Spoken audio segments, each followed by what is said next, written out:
Good evening, everyone. Thank you so much for joining us. May the 4th be with you. I'm so delighted so many alumni and friends throughout the college are here today. My name is Janet Rosbach. I'm the Director of Alumni Relations and Volunteer Engagement at Baruch College. I steward our network of nearly 160,000 alumni around the world. We will be graduating another 4,000 to 5,000 students by the end of the month, which is very exciting. The class of 2021 certainly has had a unique academic experience, and all of us on campus are actively trying to support them in their last several weeks, and then support them as they move on to their next chapter after undergrad or graduate programs. We like to say #HireBaruch. So if any of you are looking for talent, please do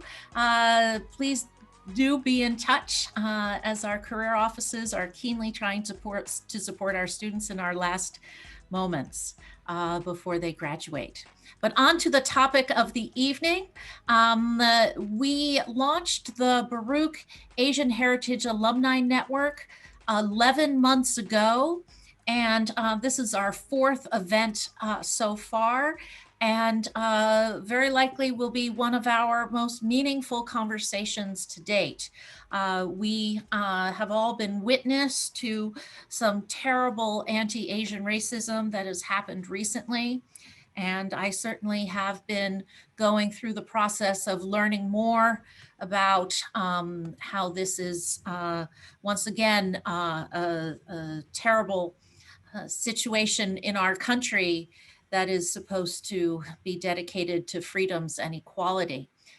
We have an extraordinary group of speakers from across the CUNY family here with us this evening.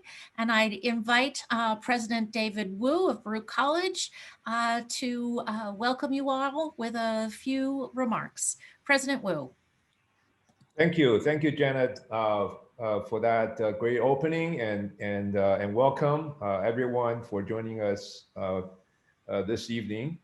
And in particular, I feel that I have a special connection to this Baruch Asian Heritage Alumni Network, and not only because I'm Asian myself, but also this is actually, as you may remember, the kickoff event for the Asian Heritage Alumni Network was my very first Baruch event that I have attended before I even became president.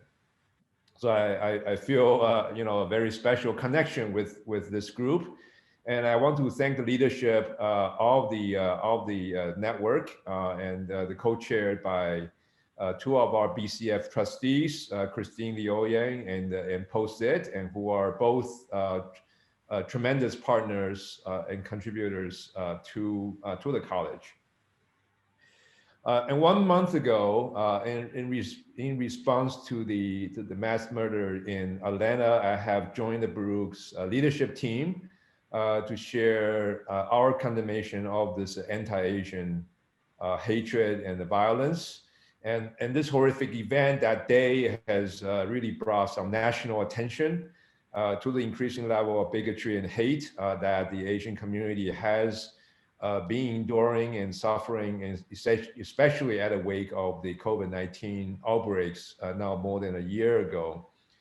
And while the White House has reinstated, expanded their initiative on Asian American and Pacific Islanders initiative in response to this horrific event. However, the persistence at all different levels is going to be needed, and for us to address this long-term and ongoing xenophobia. And I think this is something that, of course, all of us feel strongly about and strongly support. And we have seen crises that breed hate before, and it really have to end. Um, Now, since becoming Baruch president back in July of 2020, I have made diversity, equity, and inclusion very much the college top priority, and have charged my presidential council on DEI and to take on the approach on institutional transformation. And this is not a term I invented myself, but something that has been used at a national level. So let me explain what that means. And institutional transformation is meant to describe the intentional, explorative, and collective community action to reaffirm our value, culture, and behaviors, and leading to substantive change in policy, process, and practice. And in other words, to translate what we believe in and what our value is into action. And my leadership team is committed to this work. And over the course of the last year, and we have launched many new initiatives under this general banner. And of course, our effort is intended to coordinate all different things that we do and to cultivate a welcoming environment for all members of the Baruch community.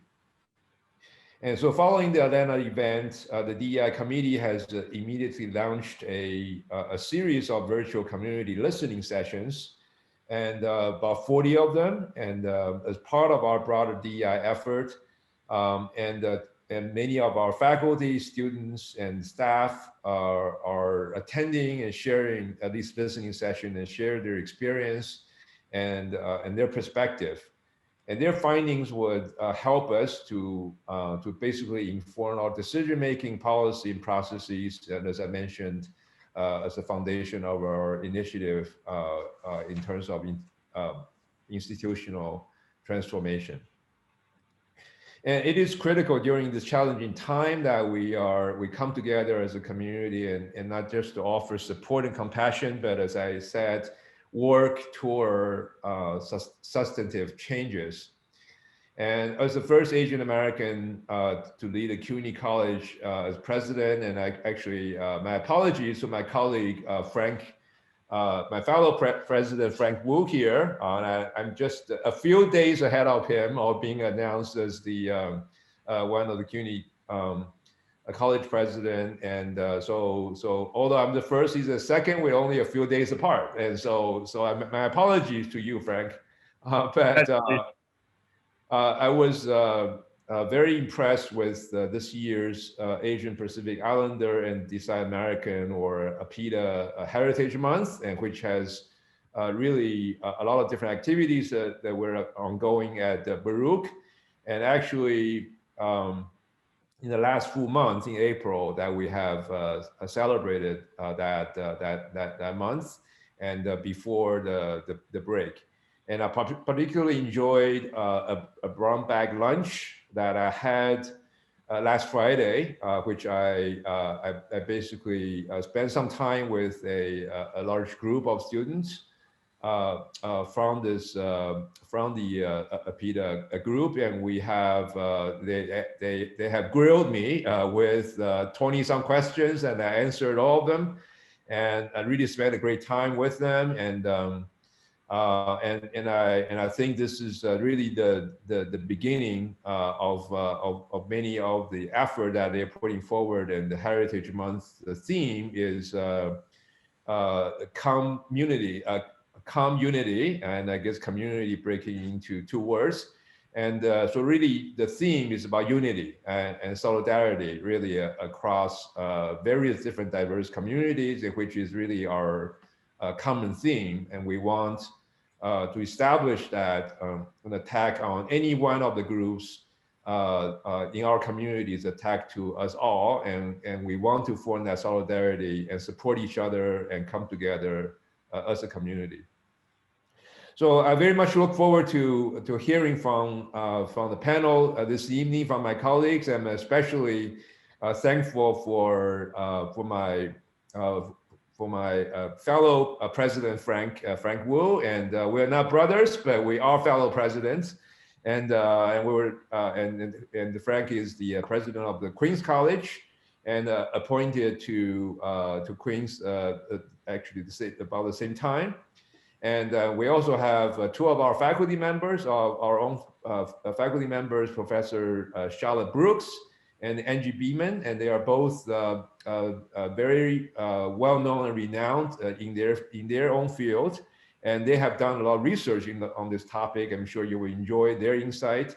And I also want to thank Denise Wong for joining us this evening to share her experience, and especially from her organization, A Unique Career.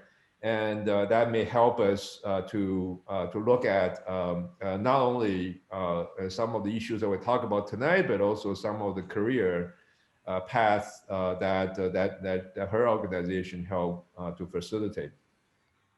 And also want to thank our moderator tonight, and he is the newest trustees of the Baruch College Fund, Lin Shen, and already had some interactions with Lin, and very impressed with his background and his experience as a Baruch student. And thank you for spending the time to moderating. I'm sure going to be a fantastic discussion. So without further ado, I'm going to hand this back to you, Janet, or to Lin to get the panel going. Thank you so much. Thank you so much, President Wu. And Lin, it is wonderful to see several members of the Baruch College Fund here with us tonight to cheer you on, including President Helen Mills, Dov Schlein, Joanna Haba, and others with us, Christine Liayung, of course. So Lin, Shen is a senior accountant, SEC reporting at Assurant.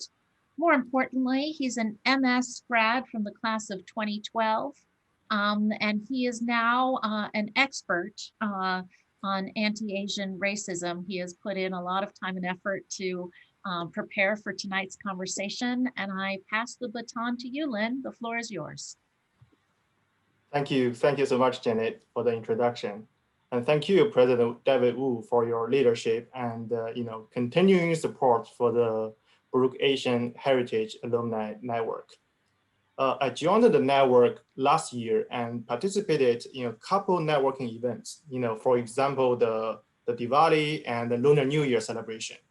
I found the conversations discussed from those events are, so relatable and insightful, because, I share similar stories, backgrounds, experiences, and even, the struggles, right? And today, an incredibly important conversation, will be discussed. I cannot think of a more important topic as of right now. It's heavy, but, it's empowering at the same time. Since the pandemic, Asian Americans have been suffering from not only the health risks of COVID-19, but also, the anti-Asian bigotry, just like the President David Wu mentioned. So in 2020, right, I'm an accountant, so put it in number perspective, the anti-Asian hate crimes skyrocketed 900% in New York and 150% in 16 major US cities. And you might think, oh, that was a couple months ago, that was in 2020. So here are two local news I found today on Asian hate crimes, just happened this past weekend. So quote, an Asian woman in New York City was attacked and in the hand with a hammer by a stranger who demanded the victim remove her mask, police said on Monday. Quote, in one attack, a 55-year-old Asian woman was pushed while waiting for a subway train in Brooklyn on Saturday. Quote, a 15-year-old boy was approached by three people who made anti-Asian remarks and hit him. This happened in Queens. So yeah, so you might think, oh, this is just happening on the internet and far away from your life. So just share some of my personal perspective. Just a few months ago, even with safety precautions, my mom, who is 66 years old, was harassed and yelled at when she was walking the dog in New York City, daytime. So I was so shocked, and I realized that every single Asian American could be the victim, and our safety and dignity are being threatened right now. So this is the situation we are all suffering together and hope to change together. So today, we are so fortunate to have 4 outstanding speakers to join us. They are the experts on historical and recent racism issues. We will go all the way back to the 19th century, dig into the root of racism and how it changed over time. We will explore the development of Asian American identity and how to bring our Asian American community together and unite with other minority groups. We will also discuss from the corporate perspective as well. So without further ado, please welcome our speakers to introduce themselves. Maybe you can start with President Frank Wu. Sure. Hi, folks. Honored to be here with my friend and colleague, David Wu. I'm the president of Queens College, and most of my academic career was at Howard University, the nation's leading historically Black institution of higher education. Dr. Beeman, you want to go next? My name is Angie Beeman. I'm an associate professor in the Mark School of Public and International Affairs. And my work focuses on how racism evolves, and in particular, contemporary colorblind racism and how racism is strategically silenced. Thank you. Professor Brooks? My name is Charlotte Brooks, and I'm a professor of history in the Weissman School of Arts and Sciences, and my field is the 20th century US with a specialty in Asian American history, and I'm the author of 3 books about Asian American history, and most recently focusing on Chinese American history. Thank you, Professor. Denise? Hi, everyone. Honored to be here with other distinguished panelists. My name is Danye Denise Wang. I'm the co-founder of UniCareer, an end-to-end job hunting and career development solution dedicated to international talents, especially those coming from Asia and China. Before becoming an entrepreneur, I was a vice president at BlackRock in an institutional sales role, but very heavily involved in diversity and inclusion. And for the purpose of discussion tonight, I'm hoping to provide the corporate perspective and diversity perspective. Great. So let's dive into the opening section, opening statement section. It's important to take history as a mirror. So Professor Brooks, can you please kick us off with the history of anti-Asian racism? Okay, so thank you very much, Lynn and President Wu and the Baruch Asian Heritage Alumni Network. It's really an honor to be here. I'm going to do my best for that very high charge that you just gave me. So when I was thinking about what to say tonight, I was thinking about how, as anti-Asian American violence has really surged over the past 14 months, I've heard many well-meaning people intone with utmost sincerity and conviction that this is simply history repeating itself. But history is, at its most basic level, the study of how and why change occurs over time, as well as how unanticipated events can derail what seem to be almost inevitable outcomes. History doesn't repeat itself, in other words, but it does provide critical context, crucial context and information to help us understand how we got where we are now. And for that reason, it can help us understand where today's anti-Asian hate crimes fit within a longer history of racially motivated violence and harassment of people of Asian ancestry in the United States. And since I have a limited amount of time, tonight I'm going to briefly talk about the persistence and flexibility over time of certain narratives, images, and stereotypes of Asian Americans. Images and ideas used over and over to supposedly justify or at least explain attacks on Asian Americans across time in completely different time periods and contexts. Why are these so flexible and persistent? So I'm going to go way back to the Chinese, who were the first Asian group to come to the United States in significant numbers. They initially arrived in California to look for gold around 1849, a time when the United States was essentially coming apart at the seams over the future of slavery and its possible expansion into new parts of the country. Southern whites demanded the extension of slavery, while most Northern whites rejected it. But the vast majority did not reject slavery because they sympathized with enslaved Black people, but instead because Northern whites feared competing against such people and because they viewed Black people as inherently slave-like, servile, and racially inferior to whites. Chinese arrived in far larger numbers to help build the Transcontinental Railroad in the mid to late 1860s, right after the end of the US Civil War.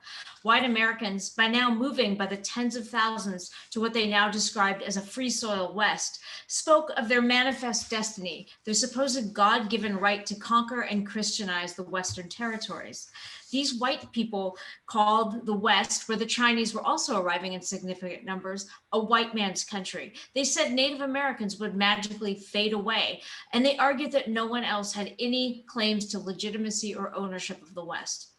This was also a period of economic upheaval in America, of massive and dislocating industrialization, which resulted in a growing, yawning gap between the wealthy and the poor who worked in their factories. As the nation slid into deep economic depression in the 1870s, white people on the West Coast claimed that the Chinese, whom they now branded slave-like and servile, were an existential threat to white workers and their claims to the Western territories. This was, of course, a familiar racist narrative forged against Black people in the antebellum years, but now remade to fit the Chinese. Unwilling to address the white workers' claims about big monopolies and corporations whose donations and bribes fed both the Republican and Democratic parties in these years, politicians instead embraced the anti-Chinese narrative because the Chinese were a very convenient scapegoat to diffuse the larger economic critique.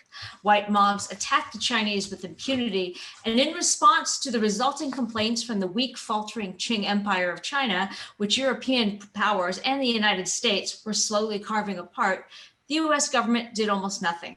China couldn't hurt the United States. This post-Civil War decade was a crucial moment in the making of stereotypes, images, and narratives because Congress at that moment was contemplating constitutional amendments that would completely change and massively expand the meaning of freedom in America.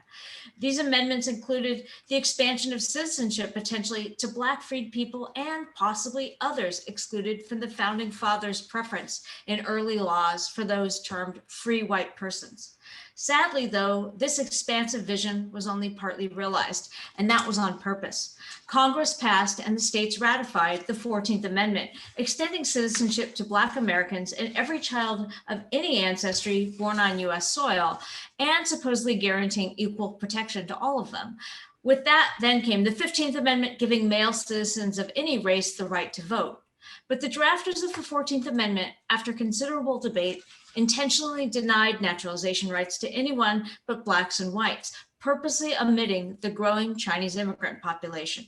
This choice to exclude was very popular on the West Coast and spoke volumes about the boundaries of the imagined racial nation as it was launched in the post-Civil War era. Over the next half century, that racial nation's boundaries not only remained rigid, but it actually in many ways contracted.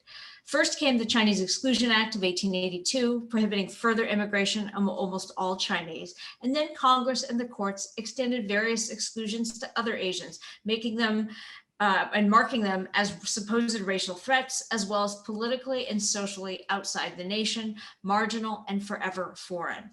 Immigrants from Asia could not naturalize even when they fought in American wars. And then immigration itself from Asia was ended completely between 1917 and 1924.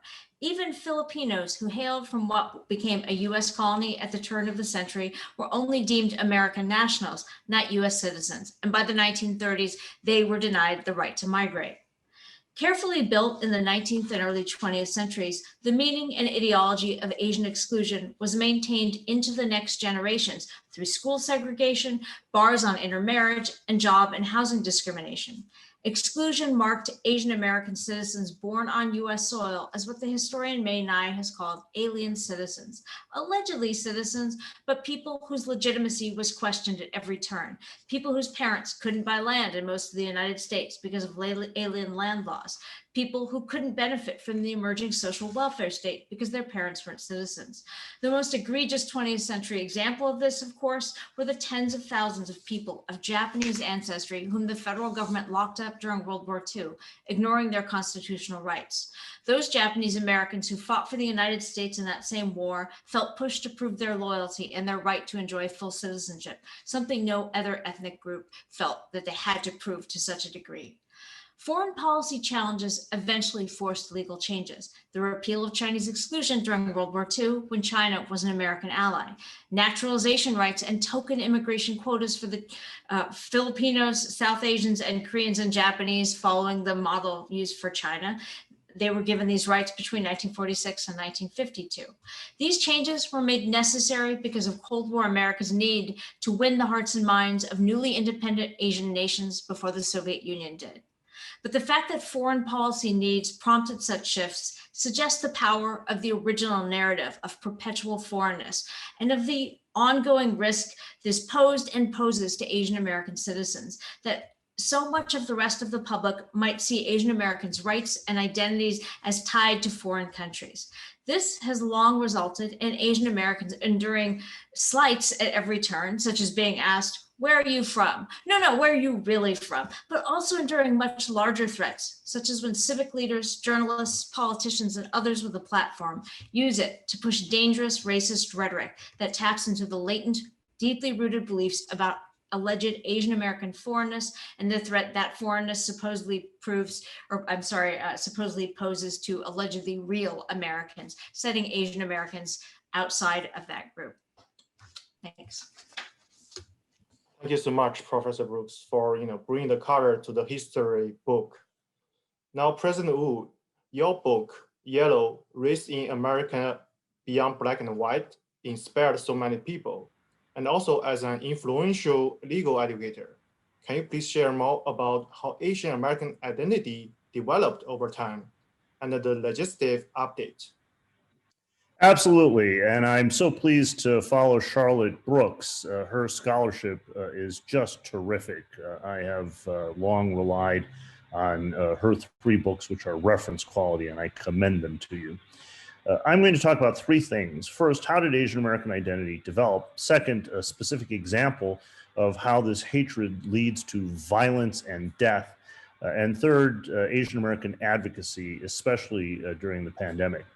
I did write a book called Yellow, Race in America Beyond Black and White to make what I thought was a simple point, that if you depict the world as literally black and white, as if everyone fits into only one of 2 boxes, then your picture is inaccurate. It doesn't correspond to reality. And so it's out of fidelity to fact, not ethnic pride, that I urge that we see how Asian Americans, people who are Latino, people of mixed background, First Peoples, are all part of this narrative. We've just been pushed to the margins, but are forming a new mainstream. So let me first talk about, where did Asian Americans come from? How did this identity develop? And I sometimes in talks explain there aren't Asians in Asia. That might seem like a puzzling claim, but I'll explain. If you walk down the streets of Shanghai or Seoul or Saigon today, or if you walked through any Asian city 100 years ago, and you just stopped the random man or woman on the street and asked, who are you, what's your racial or ethnic background, what people do you belong to? Pan-Asian identity was not common. It was associated with hopeless idealism on the one hand and aggressive imperialism on the other hand. So for example, during World War II, Japan had the East Asian Co-Prosperity Sphere. That was actually a euphemism for Japanese annexation, whether it was of Korea or Manchuria and so on. And even today, Pan-Asian identity is relatively uncommon. People identify by their specific ethnicity, their national origin, their faith. Even within a specific ethnicity, they identify by province, by dialect. And so in America, Asian American identity is different. It proclaims, even if your ancestors fought total wars, right? The Chinese against the Japanese against the Koreans, Indians and Pakistanis, and so on, that here on these shores, strangers from a different shore, in the words of Ronald Takaki, we're always told, you look alike. And so to say you're Asian American claims both that you have common cause, if just for mutual self-defense, and that you will identify and put down new roots here. So it's a proclamation to yourself and to others. Where did this identity come from? If you go back and take a look at the time period that Charlotte is speaking of, people didn't call themselves Asian Americans. During the internment of Japanese Americans, for example, they had no friends, no allies. The Chinese and the small number of Koreans who were in the United States sometimes put up signs in their shop windows that said, "I hate the Japs more than you do," or they wore buttons that said Chinese, not Japanese, and that sort of thing. But in the 1960s, and this will seem quaint and almost unbelievable, there was a yellow power movement. They actually called themselves that, a yellow power movement. They were expressly modeled on black power. It came from the Third World Strikes at San Francisco State University in 1967, the Summer of Love, also the long, hot summer, if you've studied the recent past of the US. And they coined the term Asian American. There was a sociologist, he later went on to teach at UCLA. He passed away young. His name was Yuji Ichioka, and he's commonly credited with this term that brought together at the time second and third generation people, primarily of Chinese, Japanese, and Filipino descent. So it comes out of radical student movements. They established, for example, ethnic studies at San Francisco State University, and that was the first cause of Asian American identity. There's another cause. It's ironic, I think, because right parallel with the radicalism of the young folks protesting on the West Coast was government bureaucracy. In 1977, the federal OMB promulgated Directive 15. So if you actually go back and look at this, in no US census have the racial categories been stable decade to decade. They've always changed exactly how you're supposed to fill them out. And the federal government didn't have consistent standards. And there was a time when the census takers would identify you and categorize you, whether you knew it or not, and against your will. They would put you into a box. Well, in the 1970s, there was an interest in reforming the system, and the OMB promulgated Directive 15, which is still in place today, 2 generations later. So anytime you get a federal government form and you see your choices, which include Asian American, you're familiar with these. They're standardized. Every federal government agency uses this. And it comes from 1977. So that's where Asian American identity comes from, student activism and a federal government mandate. Let me turn now to how the common cruelty of childhood bullying, those names that were called, chink, Jap, gook. I use them. I know they're offensive, but I want to show they have no power over me. You know, I want to explain how, as we know from the viral videos that we now see of the elderly Asians being shoved to the ground so hard they break bones, of being spit upon, stabbed, even shot, we know that these are not just slurs. You know, when I was a kid, teachers would say to me, just reply, sticks and stones will break my bones, but words will never hurt me. As if to say they were just dismissing the significance of all of this. Even then, I knew there's something wrong with that retort, because the words, they pack their own punch, and the words, they lead to the sticks and stones. The iconic case until the most recent attacks for Asian Americans, the one that's referred to again and again, the one that caused people who otherwise were set to be engineers or to pursue a different course, to become advocates and lawyers, to stand up and speak out, was the murder of Vincent Chin. You might not know that name, but if you've ever studied Asian Americans, or if you're from Detroit, which happens to be my hometown, you would know who he was. I'll tell you the story very quickly. Vincent Chin was 27 years old. He was a Chinese American, adopted from an orphanage in Hong Kong, by Chinese American parents. His father had fought for the United States during World War II. Chin was a working class kind of guy. He was not the model minority. He was not a whiz kid rocket scientist. He dropped out of college and had gone back to technical school. He was going to become a draftsman while working as a waiter at a Chinese takeout place. So Chin was salt of the earth, and he was killed. He was murdered. This was in Detroit, the Motor City. It's called that because everyone is in the auto business. That's why my family was there. My father worked for one of the big four. And it was in 1982, as the United States was just emerging from a terrible recession. And the one other fact you need to know, some of you are old enough to remember this, There was a time nobody drove imported cars. Yeah, sure, rich people had a Mercedes and maybe hippies had Volkswagens, but people didn't drive what they called Jap crap, imported small four-cylinder cars from the land of the rising sun with funny names like Honda and Subaru. But they started to come by the container ship load, and they were so successful it was referred to as an economic Pearl Harbor, a trade war, terms familiar to us even now.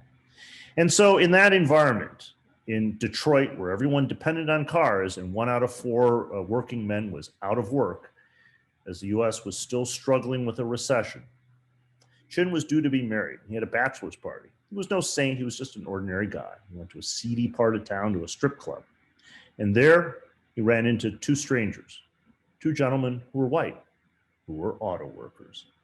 They looked at him and they started to use those same slurs. Witnesses reported chink and Jap, and when you don't even hear anymore, nip. And then, you have to pardon this language, they looked over at Chin and they said, according to witnesses, not just his friends, "You little motherfucker, it's because of you motherfuckers that we're out of work." Meaning that never mind he was of Chinese ancestry, he was an American, he was working class, feeling the pinch of economic anxiety, no different than his attackers.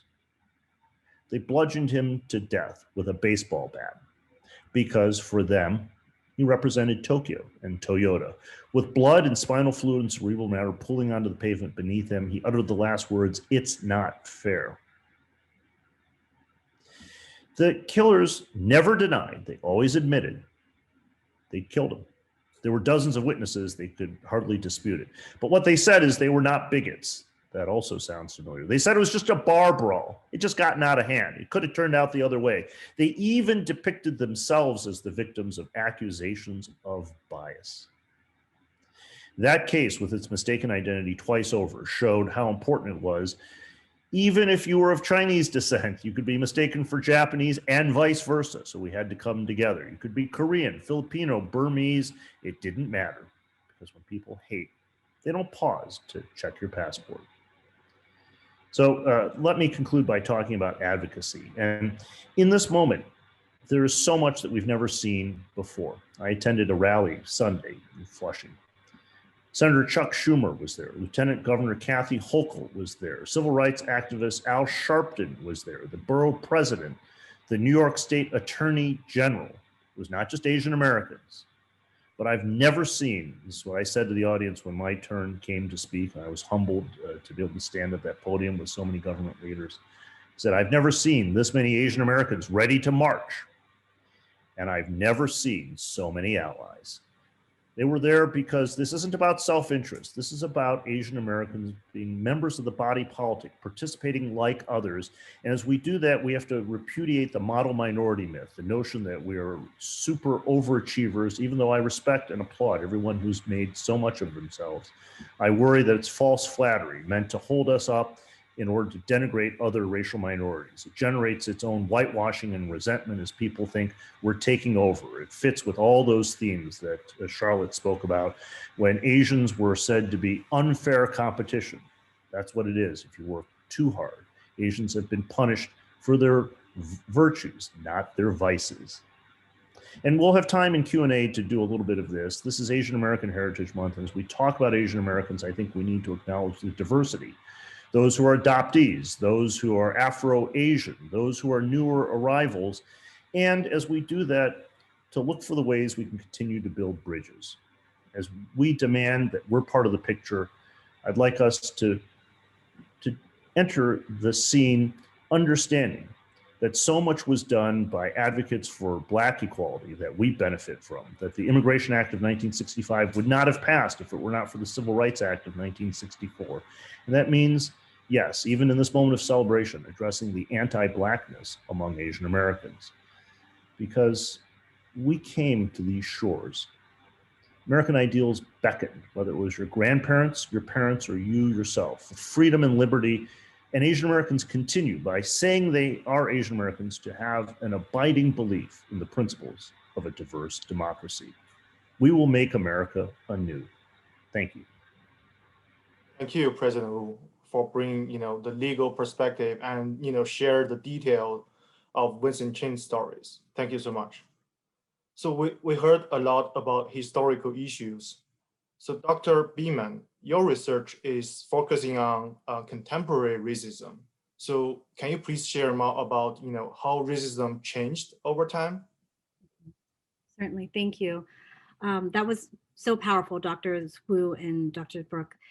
So I want to first thank you for inviting me, and it's an honor to be on this panel. I wanted to say with such knowledgeable people whose work I deeply appreciate. So my work, yes, it's about contemporary racism, but it's specifically about the way that racism changes forms, what we call the evolution of racism. So racism changes forms over time, and how it is silenced in different time periods. And this silence is a very important issue with regard to the racism Asian Americans face. So there are different types of racism. Some types of racism more subtle than others, some are more overt, and the kind of racial ideology that dominates can change depending on the historical time period, depending on the political circumstances. So for example, scientific racism used to be the dominant form of racism. And this was when scientists would argue that people of African descent had smaller brains than people of European descent, and that therefore that meant that somehow they felt less pain. And so you can imagine how this racial ideology developed in order to justify the enslavement of African Americans. And so hopefully today, most people understand the problems with this biological or scientific racism. But that doesn't mean that those forms of racism disappear. When we say that racism changes forms, it's not that those earlier so-called less developed forms of racism completely disappear. And certainly we've seen ideologies, these ideologies expressed in white supremacist groups, and they continue to persist. We see it in the attacks on Asian Americans, on the riot on the US Capitol, the Unite the Right rally in Charlottesville. But another form of racism is cultural racism, and that is said to have evolved from biological racism. So now instead of using the word biology or pointing to biological differences to explain racial disparities, we just replace the word with culture. And so we say instead that people are biologically different, we say that they are culturally different or culturally deficient. And that's why that these racial disparities exist. And so again, it becomes this justification. Now, in the case of Asian Americans, we might say that Asian Americans are culturally superior, but whether a group is deemed culturally inferior or superior, in both cases, they are being racially othered, viewed as too suspicious, too different from the white dominant norm to be trusted. Now, my work focuses on colorblind racial ideology, which is a sort of another form, a more contemporary form of racism that many people are studying today. So many of us understand that basic colorblind idea, that the idea that when I look at you, I don't see a person of color, I see a human being. And usually this is said when a person of color is sharing their experiences with discrimination. So while that attempt to say, but when I look at you, I don't see a person of color, I see a human being, it's an attempt at humanism, it is actually a very dehumanizing. The effects are dehumanizing because you're shutting down any conversation, honest conversation that can happen on racism, and you're shutting down that person of color from sharing their very real experiences with racism. So at the center of this is a racism denial. And my co-panelist, Dr. Wu, writes about this in his book. And in his book, Yellow, the myth of, he talks about the model minority myth and how this can be employed by people who purport to be colorblind. But while as they're espousing these ideas of the model minority myth, they're showing how truly color conscious they are, right? When they're saying that, what could Asian Americans possibly have to complain about? They're all doing well. They're actually showing that they're color conscious. And this is one of the features of colorblind race talk. It's very contradictory. And so for that reason, Eduardo Bonilla Silva calls this colorblind racism a very slippery concept, and it's a very slippery concept to study. But it's not just the claim that one doesn't see color that is problematic. The result of this colorblind racism, again, is a denial of racism, what I call racism evasiveness or racism denial. And by that, I mean the way that racism is strategically silenced at both the institutional and individual level. Racism scholars have shown that there are all sorts of rhetorical strategies used to evade or deny the significance of racism or one's role in perpetuating racism. So stating that you can't be racist because you have a Black or Asian friend or a family member, or you voted for Obama, or you live in a diverse neighborhood, or you travel, or that your work has a global focus, and so therefore, how can you be racist?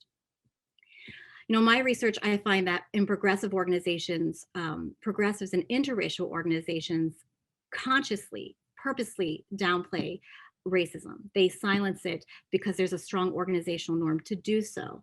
And they're very aware that they're doing that there's a fear to address it. So how is the racism that Asian Americans experience strategically denied or silenced in contemporary society? Well, the notion that Asian Americans are model minorities or honorary whites works to silence the racism experienced not just by Asian Americans, but by African Americans, or experienced by African Americans. In fact, these racial ideologies uphold anti-Blackness at the same time that they contribute to the continued invisibility of Asian Americans. And this is tied to a long history of silencing anti-Asian hate and the internalization of this silence, attempts to become invisible, to survive through silence. Certainly in my own experience, growing up in a predominantly white neighborhood, when I was attacked verbally or physically, and I was called all those names that Professor Wu was sharing, my Korean mother's response to that was just ignore it, just be quiet, just forget about it. And that is a protective response. This is a key implication of work like Rosalind Chow and Joe Fagans, who write the book Myth of the Model Minority.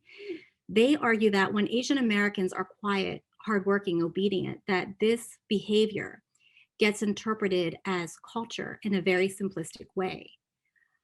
These responses, they argue, are also about surviving racism. So in their interviews with Asian Americans, when respondents say that they just try to forget all of that, they start describing experiences with discrimination, but then denying that it is discrimination. They talk about keeping their head down and trying to work hard. It's because they know that they will never be accepted, that they'll always be seen as different. And so when those behaviors then get interpreted as, oh, well, that's how Asian Americans are, that's just their culture, they're like that, what they argue is that what we do when we say that that's just about cultural differences is we silence the racism that they're trying to navigate and that they're trying to survive. So viewing Asian Americans as honorary whites and model minorities with superior cultural values is just another iteration or continuation of the evolution of racism and racism evasiveness. The scholars have also noted the physical and mental health impacts of this. Dr. Bettina Shea has recently shared her forthcoming work, noting an interview with an Asian American man. And she asked him first if he ever wished he wasn't Asian, and he said no. Then she asked him if he ever wished he was white. He said, no, and that's not what I thought you were going to ask me. I thought you were going to ask me if I ever wished I was more Asian, which I have. And so she asked him why, and he said, when he entered his majority Asian American high school, he felt like he wasn't as connected with his culture or as involved with a million activities as were his friends. And comparing this to her own experience, she stated that all this gave her pause, that he certainly had different experiences than she had, but there was still this sense of not being enough. And that's what connected their experience, the sense that they're just not enough. And that's what is embedded in this label, honorary white. It's not enough, it's still not enough. So despite the notion that Asian Americans are sometimes viewed as honorary whites, Min Jo has stated new stereotypes can emerge and unwhiten Asian Americans anytime, anywhere, no matter how, quote, assimilated or successful they've become. So ultimately, honorary whiteness is an illusion. And for me, what is truly sad about this is how people of color are divided from each other, as the model minority myth deems Asian Americans as superior, implying that African Americans are somehow inferior. Meanwhile, both groups are being targeted. So we need to have honest conversations about this. And in addition to addressing allyship, I hope we can allow space for people of color to address these collective issues and organize together as well. Thank you. Thank you so much, Dr. Beeman, for your insight. Denise, as a co-founder of UniCareer, a very successful career consulting firm, you helped so many Asian students and professionals. So can you please share more of their roles and challenges in corporate America right now?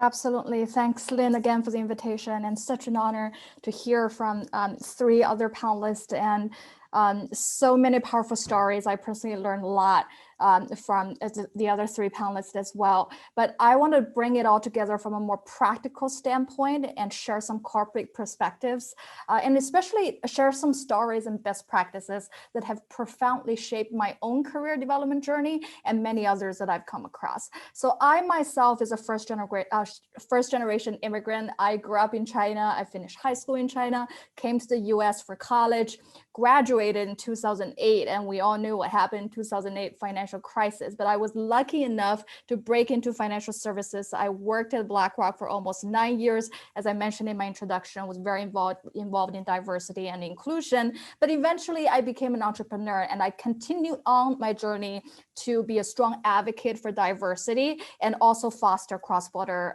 business connectivity. So I want to talk about challenges for Asian Americans, both in terms of breaking into corporate America as well as moving up.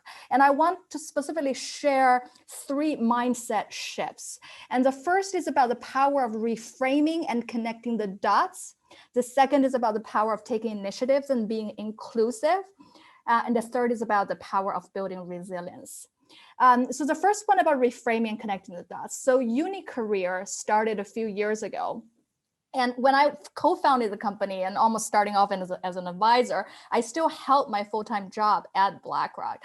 But what really attracted me about the UniCareer model was that uni actually represent unique, but also united. So every person as an individual, be it Asian or not Asian, we are unique. We have our own background, perspective, and experiences, but together we can be united as a community and advance our own interest better and further. So that's kind of the whole purpose of starting that platform. And we really started off the platform as a mentor-mentee engagement system to unite people who have been there, done that.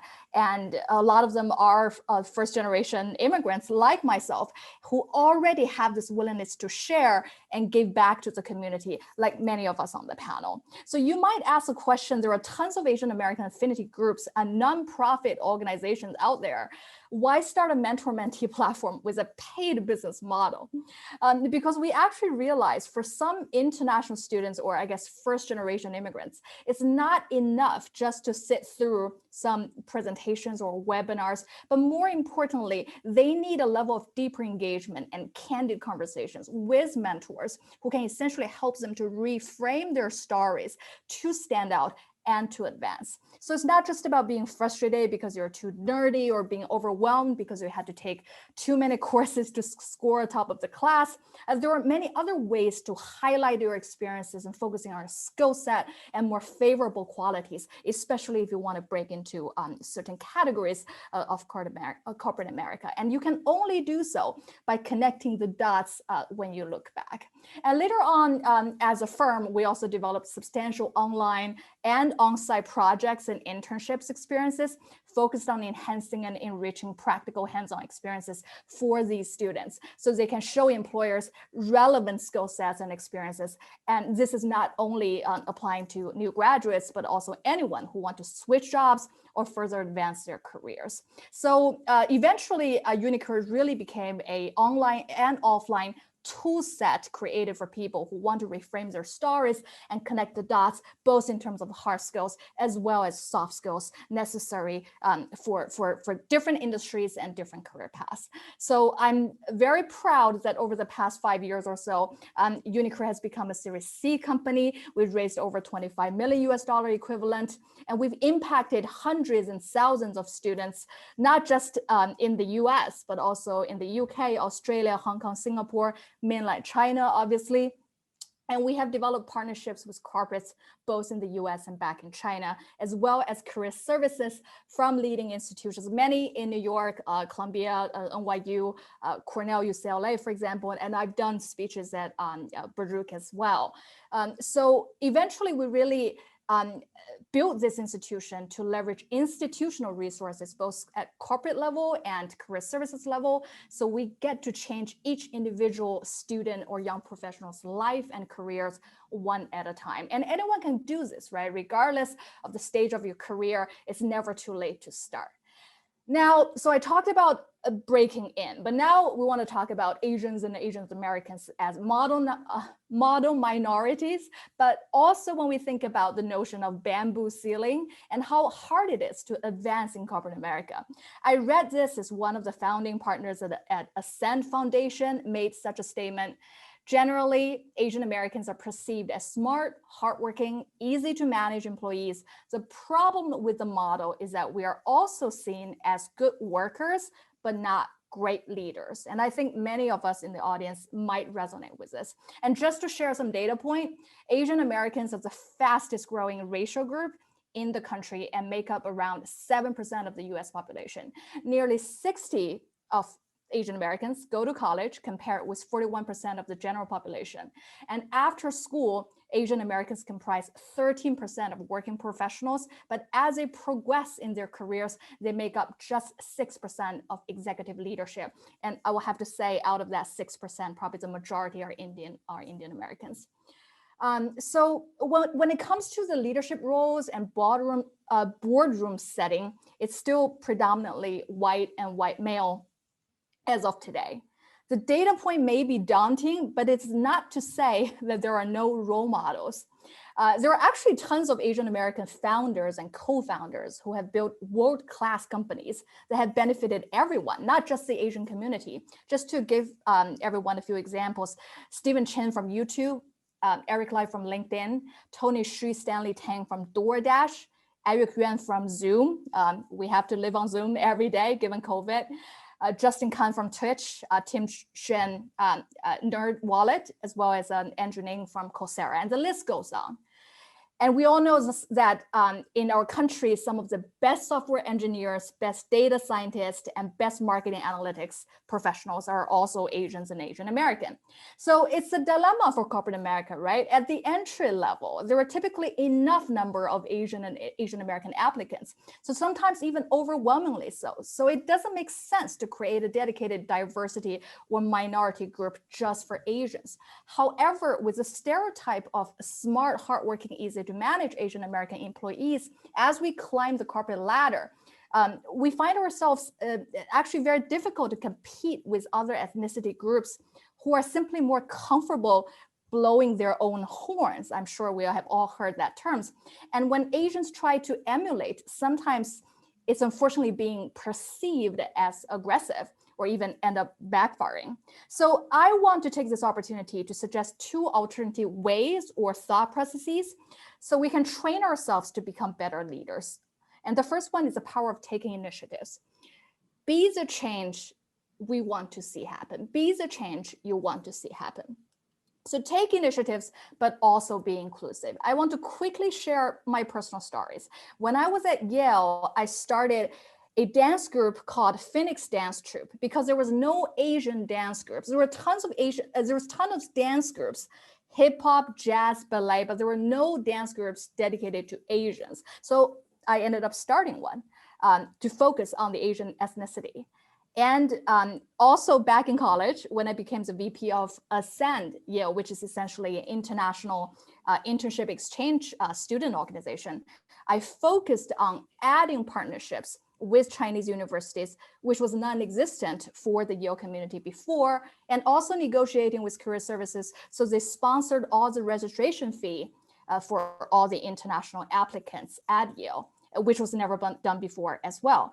And when I was at BlackRock, when I first joined in 2008, there was women initiative networks, but there was no multicultural networks. And by discussing with the head of diversity eventually, and over years, I was actually one of the founding members for MCN, the Multicultural Network, which is still in place at BlackRock today. And for corporate America, because Asians are not necessarily considered as a minority, but multicultural network. It's not necessarily about minority. It's about bringing different cultures and different ideas and different perspectives together. So it's an all-inclusive network for Asians, African, Latino, and anyone who can identify themselves as multicultural so they can resonate with the ecosystem. So yeah, that's my examples about taking initiatives, be the change you want to see happen, and also be inclusive in the process. And the last thing I want to share is that the power of building resilience. And especially this is a crucial time to talk about this, especially given pandemic and the whole Stop Asian Hate phenomenon. I do have to say that one disadvantage of being an academic overachiever, and I don't know if everybody would agree with this, is my personal view. A lot of Asians tend to set very high standards for ourselves. And early on in our lives, we tend to anticipate everything to just be a straight line, and we can just continue advance. We can just miraculously keep advancing both academically and professionally. But the business world is much more complex. And a lot of times it's not just about you, it's interpersonal relationships, it's corporate culture, it's financial incentives. So it's getting very challenging to navigate. So a lot of people just simply freak out. And on top of that, some Asian parenting routines, probably less so in the US, but more so if you actually grew up in China and came to the US as an immigrant. Don't worry about anything else, just focus on studying, and also the one-child policy give people a lot of pressure to be model minorities in the academic world, but barely anything else. So it might backfire into certain Asians don't know how to take responsibility for other people because they only focused on taking responsibility for themselves and very narrow focus on maybe just scoring high in exams. So for those so-called talented or gifted students or professionals, once they face severe challenges or zigzagging in their career development, they don't know what to do. They felt that they have lost face and they might really start losing confidence or blaming themselves very hard. And I've actually seen this happening to some of my closest relationships. So regardless of how other people perceive us, I think it's extremely important to train ourselves to build resilience. And one core leadership quality is gravitas. So calmness under pressure, ability to think clearly in dire business situations. If we only know how to go by the books, but never train ourselves to face uncertainties, ambiguities, difficult situations, or even like betrayal, negative perceptions in general, then it's almost impossible to advance to a leadership role, especially in corporate America. So those are some of the perspectives I want to share. And just to stress again, the power of reframing, of connecting the dots in terms of breaking in, and the power of taking initiatives and being inclusive, as well as the power of building resilience in preparation for better leadership for all of us to advance further. Wow, thank you all for your powerful statements. It's really insightful and helpful. Now we're gonna open up our panel discussion, followed by the audience Q&A. So please keep your questions coming. So I want to start with Professor Brooks. It's really eye-opening to hear you said, it's not exactly the history is repeating. Instead, you mentioned, the ugly narratives for Asian American that remain powerful.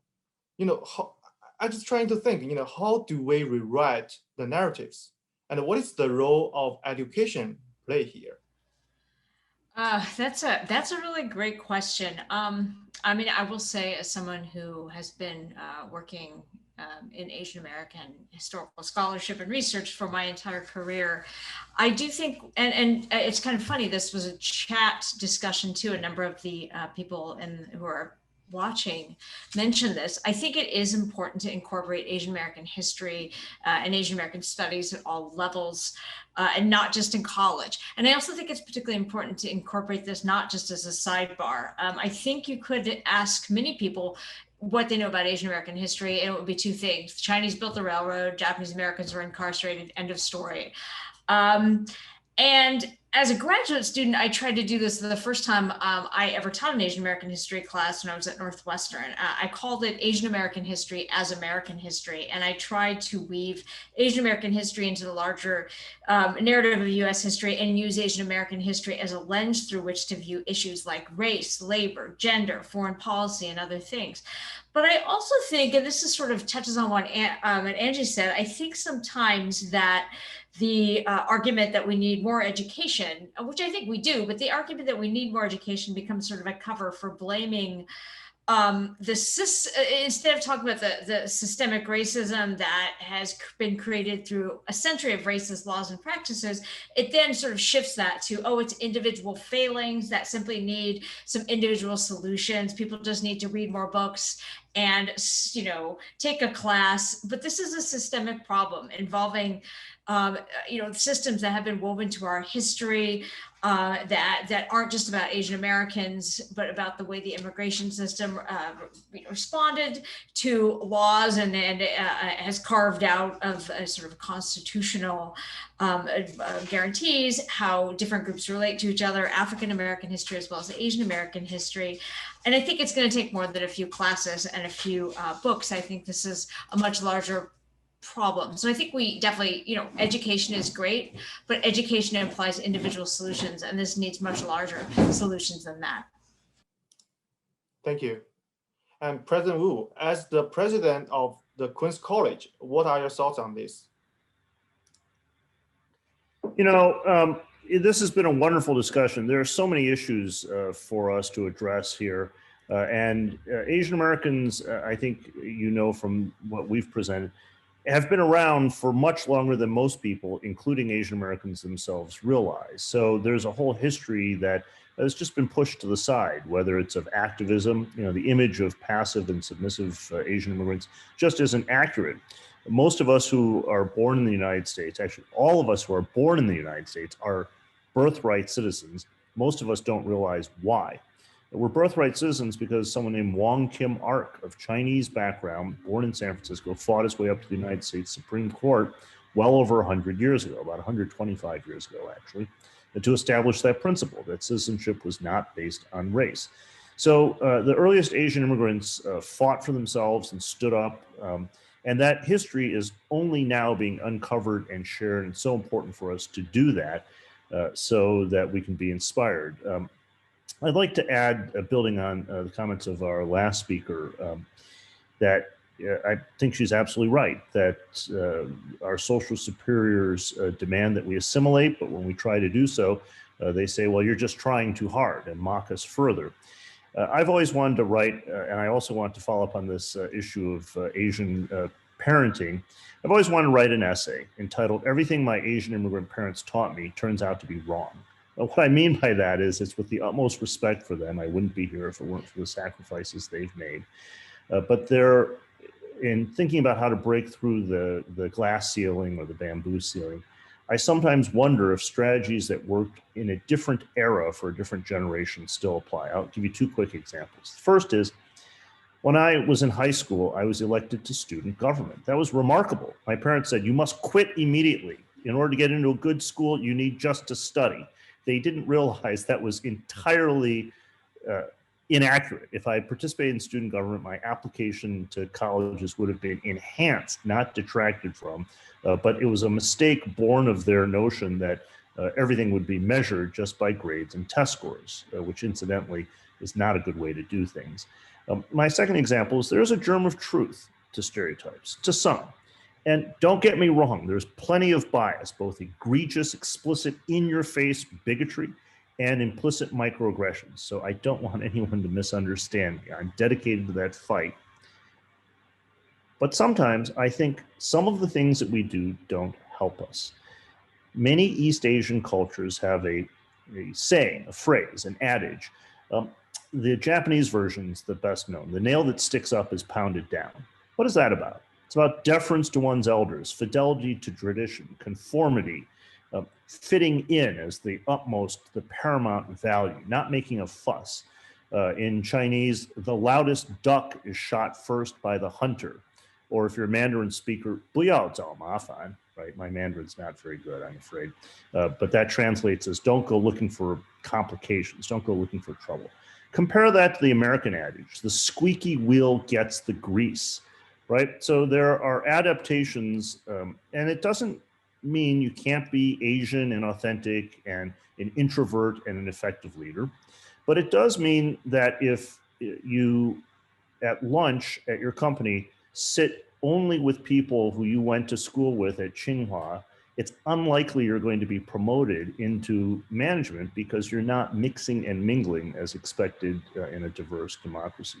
So even as we fight everything around us that is a barrier, whether it's explicit or implicit, I wonder if from time to time there are some behaviors that I recognize in myself as well. So this is self-criticism, that just putting your head down and working harder, others are not going to recognize you. They might just resent you because you're showing them up, right? And sometimes we need to learn some other strategies. Absolutely. Thank you both. So one thing, the next question, I want to open it up to all speakers, because, I think this question is very important. Even though, the anti-Asian hate crime is keep repeating, but, for me, this is the first time I'm experiencing this. I want to ask your suggestions to people like me. How should I deal with hate crimes? What if I'm a victim? What if I'm a bystander? Or just on social networks? So maybe we can start with Professor Brooks. Oh, that is this what you would call the $65,000 question. I mean, there are lots of things online about how to respond, but they seem utterly ineffective often. There's bystander training. I've done some bystander trainings, many of us have, but it's situational. And I think that maybe as a historian, you can see I'm talking about things that are current, and so I'm stammering, but I'm also talking about something that for me is actually agonizing. I'm not going to be the target of an anti-Asian hate crime. No one's ever asked me, where are you from? Where are you really from? And so for me, it's a different question. It's how to help, how to be an ally. And I'm still figuring that out. It's something I think about every day. So I'm going to throw it to the rest of the panelists because, beyond trying to read about how to be an ally and be upstanding and a good ally and a bystander, I really don't know in the moment. Over the long term, yes, it is about education. It is about advocating for better policies. It's about thinking about policing. It's about thinking about anti-Blackness, as well as, sort of larger systems that we live in. But in the moment, I don't. Sure. Thank you. President Wu, you want to add on? Sure, I'll give you two examples of things that won't work and two examples of things that will work. Here's an example of something that will not work and is a bad idea. I'm contacted from time to time, even after Atlanta, where if you didn't know, the perpetrator was a white male. People contact me and they say, hey, Wu, when are you going to stand up for Asians against Black people? Which the reply is, I'm not actually going to do that because the people who are attacking Asian Americans are individuals. It is not all Black people, and suggesting that Blacks are all criminals or that we need to be aggressive toward African Americans is going to cost us allies and not win public support. There's another example of something that won't work. On social media, and I'm given to understand this by those who participate in Chinese language social media, which I don't. I can't, to my embarrassment and shame and probably the chagrin of my ancestors, I cannot read or write Chinese. However, I am aware of what goes on Chinese social media, and there are some who write about people need to back off. China is a rising power. We are going to be ruling the world and people need to respect us. That is not likely to be an effective strategy because it plays into this notion of the yellow peril and so on. Let me give you two examples of things that I think will work. One is appealing to American principles. What Asian Americans want is not special. It's not different treatment. We just want to be able to walk down the street. We want what other Americans want. We're Americans. We want to be treated the way other Americans are treated. That is effective messaging. It works with people of all backgrounds. The other thing, be a good ally and be an advocate. It is great to see Asian Americans who have never protesting. I am just so grateful. That gives me hope. And when I was younger, my mother, my late mother, may she rest in peace, would say to me, not to do anything like that. She would say, don't be controversial. It's bad for your career. Her advice was, do not get involved. Marching, carrying signs, writing letters to the editor, doing that stuff, that's for other people. It's not for us Asians. And I think we've come to the conclusion, no, it is for us. It might not be for Asians, but it's for Asian Americans. And for us to claim our place, we need to actually want to claim our place, a seat at the table. And that means also putting in our time with the Black Lives Matter March, right? You have to be a friend to have a friend. Great point. So Dr. Beeman, what's your take on this question? Yeah, it's a really important question. And as Dr. Brooks points out, it's hard. I mean, as I said, in my own experience, in the work that many scholars have done in the interviews with Asian Americans, that pressure to just remain silent. I mean, some of the cases I've looked at where it's like reporting makes it worse. You know, even when people will try to encourage you to report it, to do something about it, you don't want to add to your stress. But I think, and this is going to address some of the questions that I see in the chat, I hope as well, in terms of allyships and building alliances. I think that is so central for our own survival. Now, I was very fortunate in graduate school to learn through the examples my mentor set. So Noel Kazanave was one of my mentors. He's an African-American man who writes on welfare racism. He constantly, like his whole life, right? He was in the civil rights movement, he was in the Black Power movement, constantly had to deal with, you know, overt aggression, racial attacks, subtle microaggressions in the workplace. And I learned through his example in dealing with those issues, but also through the examples he set in terms of reaching out and building alliances with other people of color. One of the things he did in the 1990s was to create a course on white racism, and it received a lot of backlash. I mean, the media was at his door asking him, what are you doing? But the students wanted this course. The students supported it. He reached out to an Asian American man who had a radio show, who he knew was very active in and addressing anti-Asian hate because of the incidents that were happening on the University of Connecticut campus where Asian Americans were being spat upon and attacked. So he reached out to them, they built an alliance. This man helped Noel. And also his relationship with Bandana Perkiyasta, my other mentor, who writes on Indian transnationalism and human rights, among other topics. She was very instrumental in helping me to grow as a racism scholar. And I saw her commitment as an Asian American woman in speaking out against anti-Blackness. And she and Noel never engaged in a hierarchy of oppression. They respected their differences at the same time. Noel Kazanave, as a Black man, listened to my experiences. He never minimized them, but he helped me to better situate them within my work. And so they set very strong examples for me. So as you engage in this work, whether it is as a scholar, a student, an activist, or someone just, you know, someone who's interested in making a difference, who cares, you will have opportunities to build these alliances. And it was in this struggle and in some of my own experiences I had that I met my co-authors who are in the audience tonight. So I'm going to call them out, Dr. Sadali Malaku and Sodibel Hanau. We are what Dr. Malaku has called more than just allies. We are what she calls collaborators, co-conspirators, and accomplices. She and other women of color in my networks have been able to see through the racial ideologies that were meant to divide us.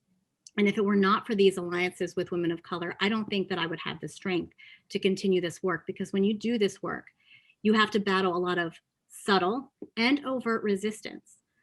You know, also Dr. Erica Richardson and Marcus Johnson, who may also be in the audience tonight, who've put together Black Studies Colloquium and have invited me on. They had me do a teach-in with them with Karanja Carroll. Again, I met them through having these spaces, these communities that we built, whether it was just writing groups or just getting together and sharing the experiences that we had, the frustrations that we had, or women of color caucuses, meeting through these experiences. So it's very important to build spaces for that, to promote more of these spaces where people of color can share and collaborate. You know, I've been to a lot of top panels where people want me to speak about allyship and the rule of, you know, what white people can do, which was very, very important in terms of looking for allies, and how white people can be better allies, or what Dr. Malaku calls accomplices, co-conspirators, and collaborators. But I think that it's very important too for people of color to build those spaces because we have our own racial traumas to deal with. We have our own racial divisions to deal with. Okay, so we can start from there. Great. Yeah, I heard a lot about, building allies here, which we will have, 2 more questions to cover on that. So for the benefit of the time, I'm gonna switch to the next question for Denise, because we want to hear about the corporate perspective, because people are experiencing microaggressions, which Dr. Beeman touched just now.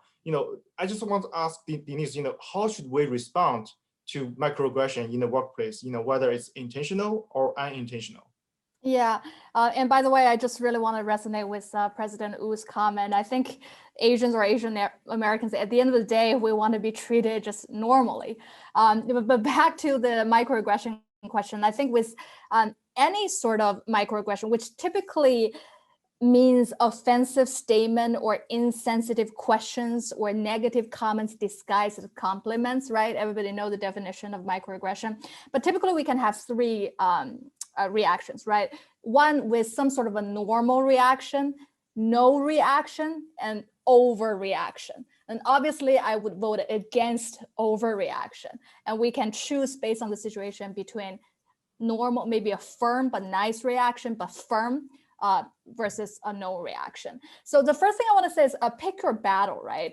To Lynn's point, it may not be intentional. It may just be a joke. Not to say it's right, but it may really not be intentional or a joke. It may have nothing to do with race or gender, and simply that's the other person's personality. So there is a level of uncertainty about whether or not your experience was due to your race or something totally unrelated, or the other person might just be having a bad mood or having a bad day. So you got to kind of decipher this case by case and use your judgment. And now let's talk about actual reaction, or maybe a little bit of a confrontation, nicely but firmly. My former boss at BlackRock have said something that I deeply resonated with, which is seek to understand before being understood. Seek to understand before being understood. So maybe 3 techniques to share. The first one is simply ask for more clarification. I'm not sure I heard you correctly. Could you help me to understand what you mean by that?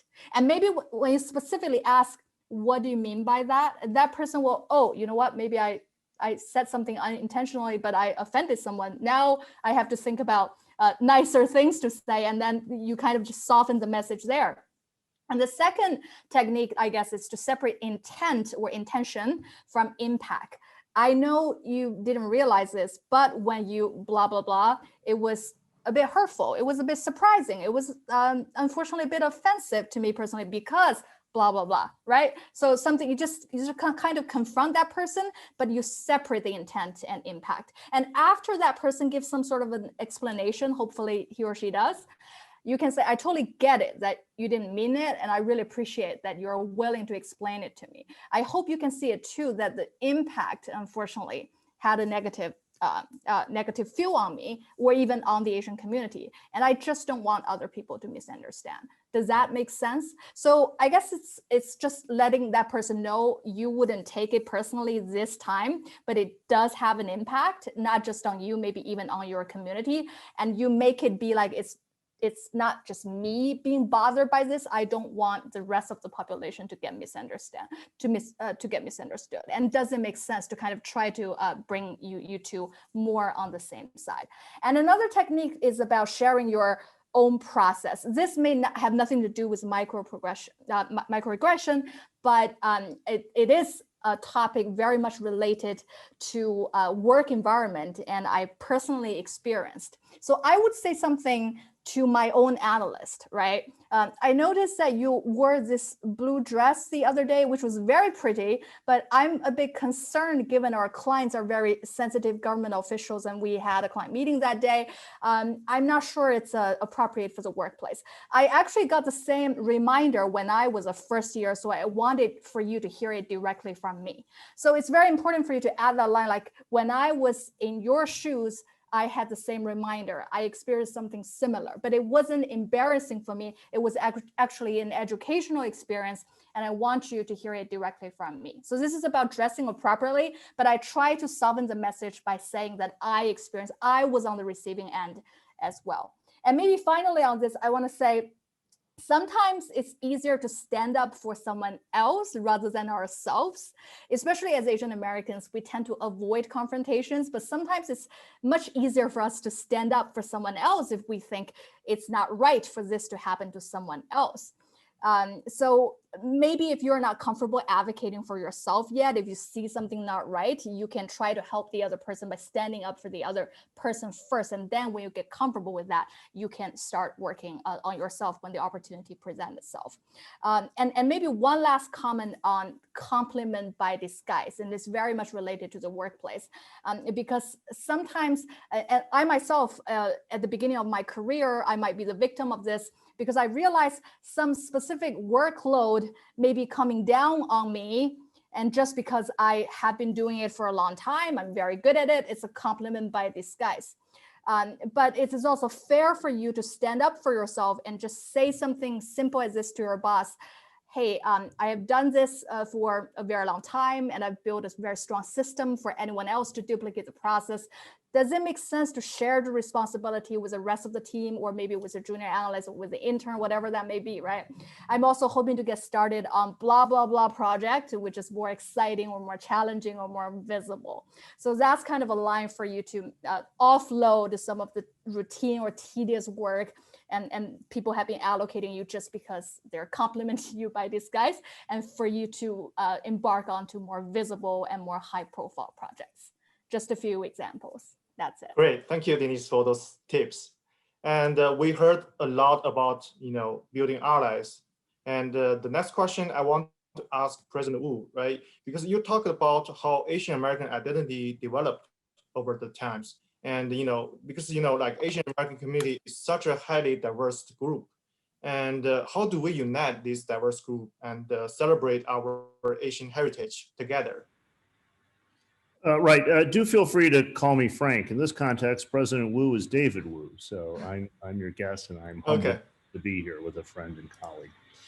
Yeah, there is a sense of internal competition. When I speak to Chinese American groups in Silicon Valley, for example, or Chinese American professional groups many places, I'm going to share something that's said to me it's in a public setting, but I think it's said to me because everyone in the room is of Chinese descent. You know what's most interesting to me?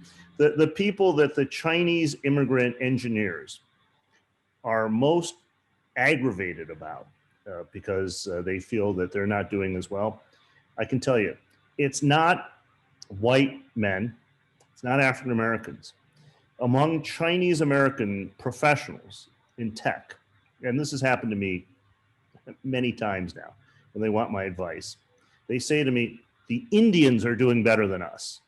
How can we do as well as the Indians? Why are they doing better than us? And I share this because it makes me realize that we divide so finely that, and if you're of Chinese descent, there's no love lost between people who speak Mandarin and people who speak Cantonese, or between people from Shanghai and everyone else, right? And that's not even to get started on issues about Hong Kong or Taiwan. So yeah, there are divisions within divisions within divisions. There are divisions based on whether you're part of the current wave of immigration or whether you're part of an earlier wave. There isn't even strong identification across socioeconomic lines. Here's a statistic. Asian Americans are the most economically stratified group, even more than African Americans and other people of color. So if you're a social scientist, it's a bimodal distribution. There are ultra high net worth, transnational families moving capital into the United States. That's one peak of this two peak curve. The other is the Uber driver, the wait staff at the all-you-can-eat seafood buffet, people who are undocumented. So how do we do this? It's a constant process, and I would emphasize principle and something very practical. Here's the most practical tip in life I've ever received that I will share with you. Half of success in life is just showing up. Most people don't show up. They don't show up for nonprofit activities, for civic activities, because you get home, you don't want to go out again. So people just don't show up. I promise you, if you go to a nonprofit group and you show up for 3 meetings, or if you go to a church or synagogue or temple and you attend regularly and then you stay after and you do a little volunteer work, if you go to 3 meetings of a nonprofit, you'll be on the board next year. If you show up at 3 board meetings in a row and you don't miss any, you'll be the president of the board until some other sucker comes along and shows up 3 times. Now, that's both great because you're giving back, and I'll let you in on a secret about my career. I'm a totally improbable college president. Unlike David, I was never a provost. When I was a dean, I'd never been an associate dean. I've never checked any of the boxes you're supposed to check. How did I get here? I did it backwards. I was a board member. I was a trustee. I've been a trustee of 2 different institutions of higher education. That's volunteer service. It's high-level volunteer service. Now, I did it because I believed in those institutions, but along the way, I developed a network. I developed credibility. I got to know search firms, and I developed a skill set that I never would have developed because no one would have given me the chance to do that. So do volunteer work. And I don't mean just show up for one day. One last thing.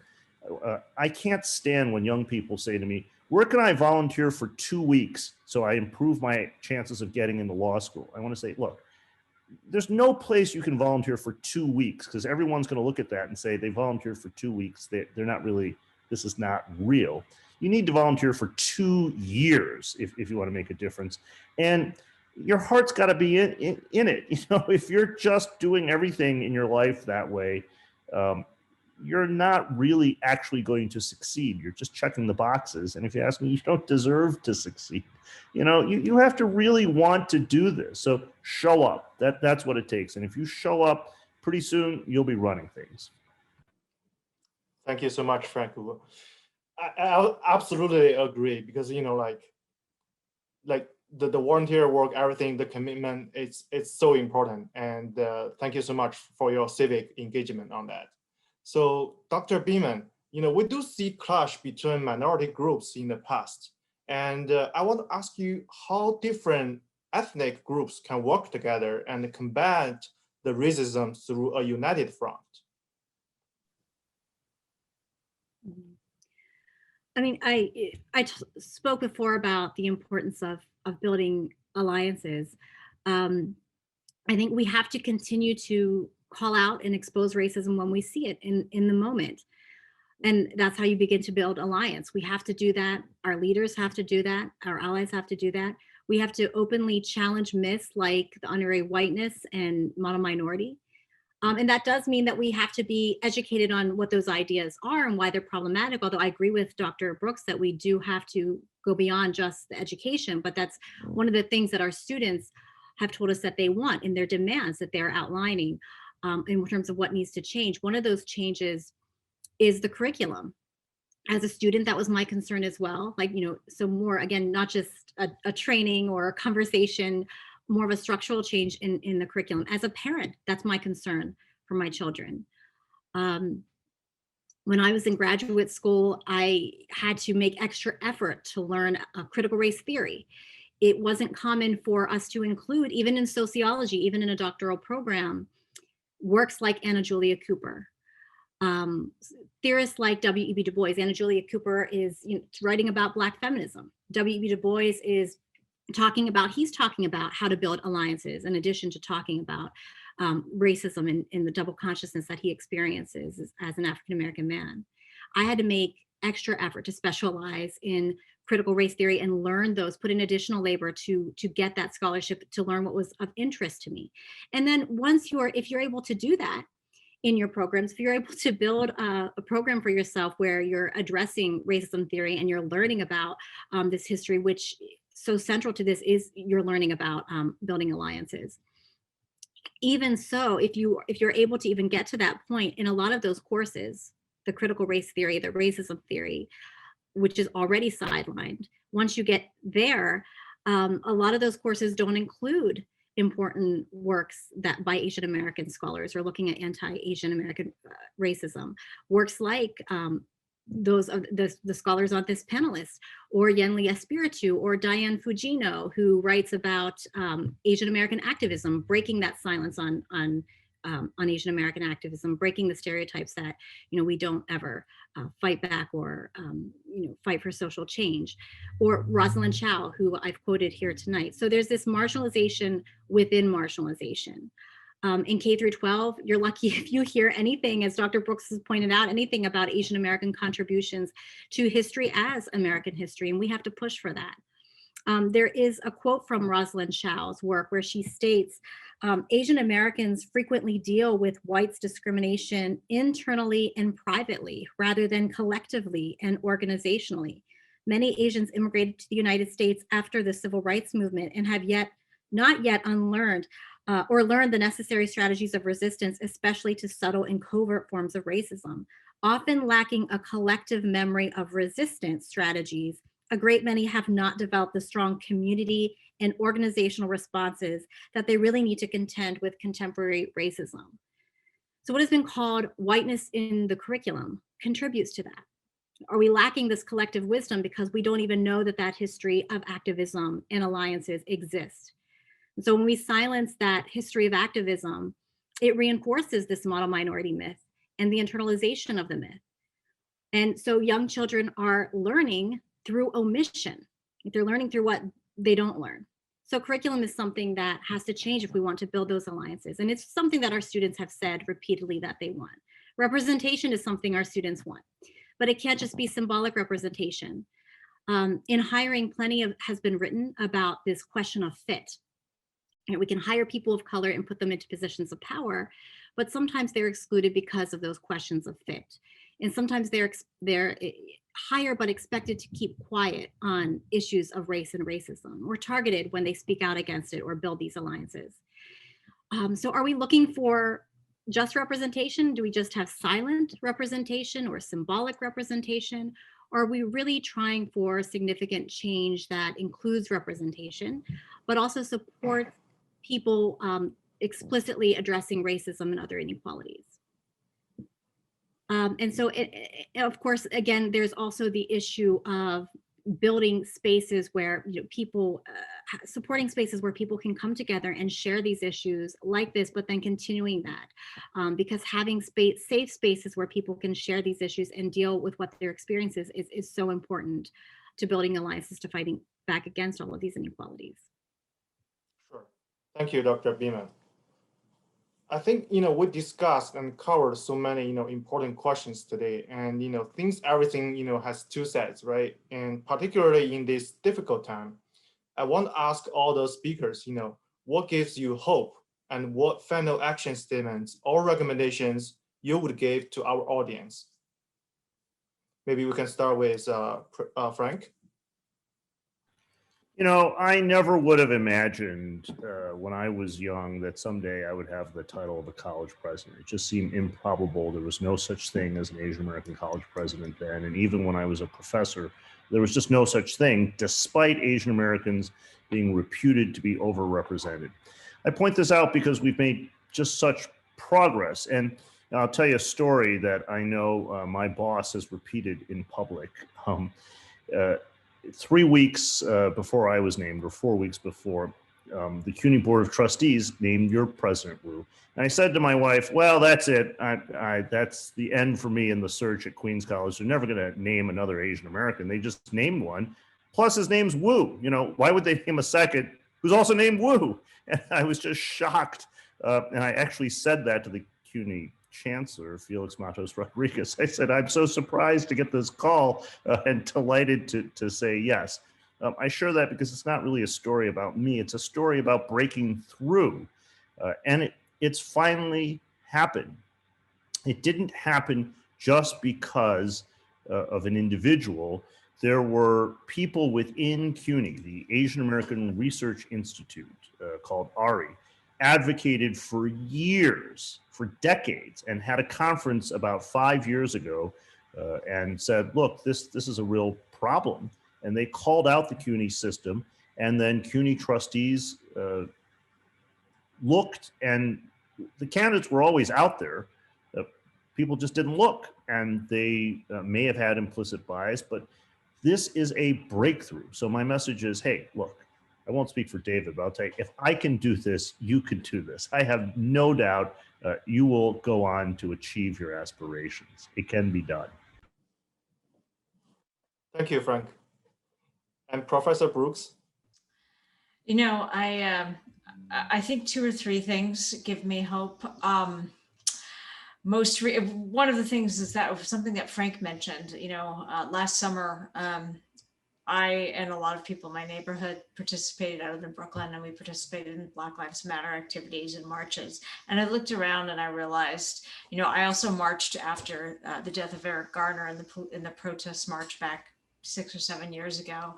And my wife and I were really some of the only white people I saw in that march, which angered me. And the Black Lives Matter protests this year, and then subsequent Asian American, the protests that I've seen in the last few months are so much more diverse. The tone has shifted in ways that I'm, as a historian, I'm always hesitant to say, well, this means something, but it does feel like something has shifted, and that gives me hope. In addition, the calls I've heard for teaching Asian American history at all levels, you know, I said I don't think education is the only answer. For me, it's the thing I can do best myself in terms of being not just an ally and bystander, but as a white person in a racist society, this is something I can contribute. And I actually was paying attention a little bit to Twitter, which I shouldn't have been today, but there was a sort of a thread that somebody started saying, what was the first time you experienced Asian American history? You studied Asian American studies. What was the first course you took, and what professor taught you? And I had to think about it, and I never had a course in Asian American history.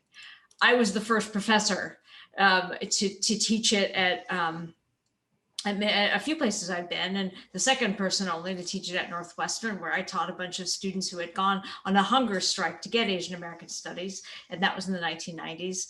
But a lot of younger people in that thread were saying, well, this is my professor, Professor Takaki at UCLA. And as it went along, it got more, there was more in places that traditionally Asian American history hadn't been part of the college curriculum. Outside of the West Coast, it hadn't been. And there is more interest, and there are more people teaching it. And I've seen a whole generation of younger scholars, 10, 15, 20 years younger than I am, who are building, you know, this field. And it's exciting as a scholar, but it's also just exciting as somebody who grew up without this in a state like California, which is where I'm from, where there is a huge Asian American history that is in the landscape, and I grew up seeing, but having no idea about, because that just wasn't in our books. And that's exciting for me, seeing a change that as a researcher and a historian, I see making a difference, but also as somebody who lives in a city that I dearly love, New York, seeing some shifting and having hope in that. Thank you, Professor Brooks. Angie? Thank you. My students give me hope. My children give me hope. My partner, my collaborators, accomplices, and co-conspirators give me hope. I've seen this shift as well in my over the last 20 years of teaching. When I first started teaching and writing about systemic racism, people didn't even use that term very much. And I was busy trying to get people to understand that systemic and individual racism are two different things. They're two different but related things. And I had to really fight to do even my master's thesis on systemic racism, because I had to convince my committee that this was a thing and this was worth writing about. Now people are talking about systemic racism. We use that word. Mainstream media uses that word. But now we have to be sure that people understand what this is. And I'm hoping that that there is more space for that is occurring more, that people are trying to understand how that, what that means and how it operates at different levels and what we can do about it. And I'm seeing brave students like my former student, Tiana Pagan, and Jessica Shao, who also might be in the audience tonight, who just came back. She just came back to Baruch to finish her graduate degree. And these students have been pushing for change. They've been out there in their communities, in their workplaces, here at Baruch, and they don't back down. Our students don't back down. They constantly inspire me. So I have to say that is a significant source of what gives me hope, our students. Thank you, Dr. Beeman. Denise? Yeah, all well said. I think one thing is certain. We are growing visibility as a community, Asian Americans, but don't mistake presence to power, right? Because if you get power, you can change the rules. I don't think we're there yet, but we are at this very historical moment to accumulate significant presence, but we're still getting to that power. And it is this moment when people really start trying to change the narratives, not just for one Asian, but for all Asians. Frank talked about showing up, which I absolutely resonated with. It might be the beginning for all of us to be able to write a new chapter for Asian American history. So it's extremely exciting to me personally. I also want to add that consistency and continuation is important. It's not because it's Asian Heritage Week that we're having this panel discussion. It's not that a year or two ago, crazy rich Asians were like showing in movie theaters all over the world. And it's all about Asian actors and corporate America getting so excited about us being Asian. It's not just about in recent weeks because of the Stop Asian Hate phenomenon, and we all of a sudden need to advocate for our community. This should be a continuous and consistent effort. So every one of us will be comfortable bringing our authentic self to workplace as well as to academia as much as possible. And I also agree with some of the themes we shared early. Think bigger than Asians, right? Because unconscious bias is everywhere still, but it's very important for us not just to stand up for ourselves, but also create synergies with other groups, both ethnicity groups and maybe LGBT world veteran group, especially in the corporate America setting, to form additional partnerships and coalitions. So we got to do it together, and that is the beauty of this conversation. And maybe finally for the audience who, if you are in a corporate leadership role, if you have the power to not just advocate for diversity, but really instead of lip servicing, but put the AAPI community as part of your actual agenda and action items, and even as a determining factor in terms of objective setting and performance reviews. That's how females in corporate America continue to advance over the past few generations, because it is a standard. As a department head, you need to promote at least, say, 35% of female directors next year. Otherwise, you yourself won't be able to promote it to partner, something like that. So if you have the power to institutionalize and to make our community's advocacy as a priority, put action items behind it, and that is the real power of it. That was perfectly said. So please join me for a round of applause to our wonderful speakers. Thank you so much for your time and insights, and your civic engagements, your academic, teaching, and at the corporate, perspective. Thank you so much for all the work. And now back to you, Janet. Well, this has been an incredible conversation, and I look forward to it being the first of many. Frank, your comment about showing up, I believe in that entirely. And that there is, I have great hope as we continue to have these conversations with our Baruch alumni, our students, our faculty, our colleagues, our friends of the college, our broader community across CUNY. I often say that I'm in the belonging business. It's my job to create opportunities for folks to feel safe and have these conversations. And I look forward to our continuing to have these conversations. There's been discussions in the chat about possible conversations with our Robert C. Weaver Black Alumni Network. We also have our Latinx network called SOMOS, as well as our LGBTQ Alumni and Allies Network. But ultimately, we have our Baruch network, and we are all part of it. And I just thank you all for spending your time with us, to our speakers, sharing your expertise. And we will be circulating this recording to all who attended, as well as to those who registered, because we think this was an incredible conversation and one more people should hear. I wish you all a wonderful evening and look forward to seeing you again soon. Thank you so much for being here. Thank you.